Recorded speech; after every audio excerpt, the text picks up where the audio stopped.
आज हम लोग second chapter biological classification start कर रहे हैं। बायोलॉजिकल क्लासिफिकेशन जितने भी लिविंग वर्ड्स हैं नियर अबाउट 17 to 18 लाख से भी ऊपर हैं।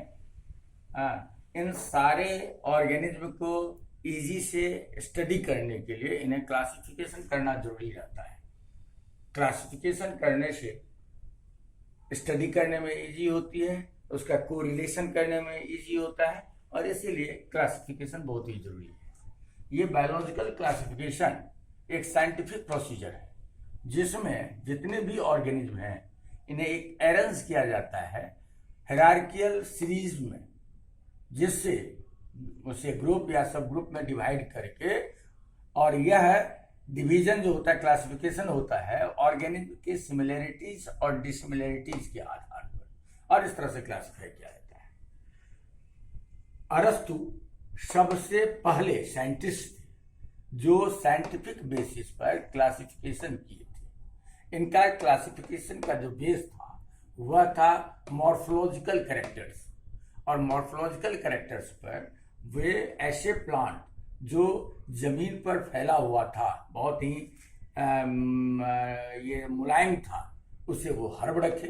जो उससे थोड़ा बड़ा था, जिसमें कुछ वुडी स्टेम आ गए थे, वह श्रब्स हुआ, और जो बड़े बड़े हो गए वो ट्रीज हो गए। इस प्लांट को इस तरह से क्लासिफाई किया। एनिमल को, एनिमेलिया किंगडम को वह दो भाग में बांटे। दो भाग में एनिमल्स को बांटने में एक हुआ एनेमिया मतलब विदाउट रेड ब्लड। ऐसे ऑर्गेनिज्म, ऐसे एनिमल जिसमें रेड ब्लड सेल नहीं हो, उसे एनेमिया में रखिए। ई एनेमिया में वो रेड ब्लड वाले सेल्स, रेड ब्लड जिस ऑर्गेनिज्म में था, जिस एनिमल में था, उसे इन एमिया में रखिए। इस तरह से जो साइंटिफिकली जो क्लासिफिकेशन का एक प्रॉपर जो सिस्टम हुआ, वह हमेशा उसकी आवश्यकता बनी रही। क्लासिफिकेशन से एक या दो ऑर्गेनिज्म का अगर हम अध्ययन कर लेते हैं तो उससे हमें उस ग्रुप के बारे में जानकारी मिल जाती है, ग्रुप के फीचर्स के बारे में जानकारी मिल जाती है। क्लासिफिकेशन ऑर्गेनिज्म के बीच में जो रिलेशनशिप है उसके बारे में हमें क्लासिफिकेशन बताता है, और यह हमें हेल्प करता है स्टडी करने में। इवोल्यूशनरी रिलेशनशिप जो ऑर्गेनिज्म के बीच में है, उसमें हमें स्टडी करने में ये आसान पहुंचाता है, आसानी करता है। इस तरह से बहुत पहले से ही बहुत सारे साइंटिस्ट जो हैं वह ऑर्गेनिज्म को क्लासिफिकेशन करने में अपना अपना योगदान दिए हैं। बहुतों जो है जो अब प्रचलन में नहीं है, उसे हम हिस्टोरिकल इम्पोर्टेंस में ला सकते हैं। जैसे अब सबसे पहले टू किंगडम सिस्टम था जो कार्ल लिनियस 1758 में दिए थे। ये दो भाग में बांटे थे, प्लेंटी और एनिमेलिया।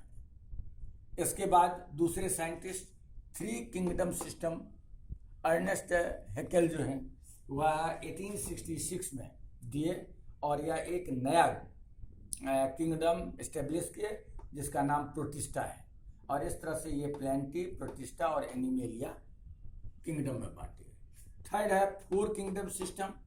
इस कोपलैंड 1956 में फोर किंगडम सिस्टम दिए, जिसमें एक मोनेरा को इंट्रोड्यूस किए, और इस तरह से इनका क्लासिफिकेशन का एक किंगडम मोनेरा, दूसरा प्रोटिस्टा, तीसरा प्लेंटी और चौथा एनिमेलिया हुआ।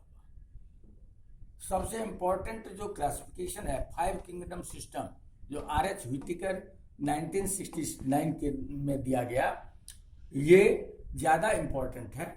इसमें ये पहला Monera, second protista, third fungi, fourth plenty और फिफ्थ एनिमेलिया रखिए। ये ज्यादा इंपॉर्टेंट है जो अभी चल रहा है।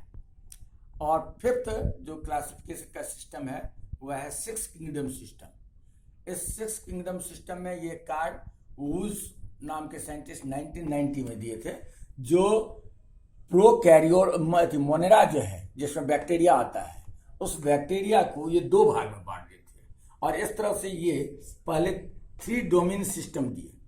Archaea, bacteria.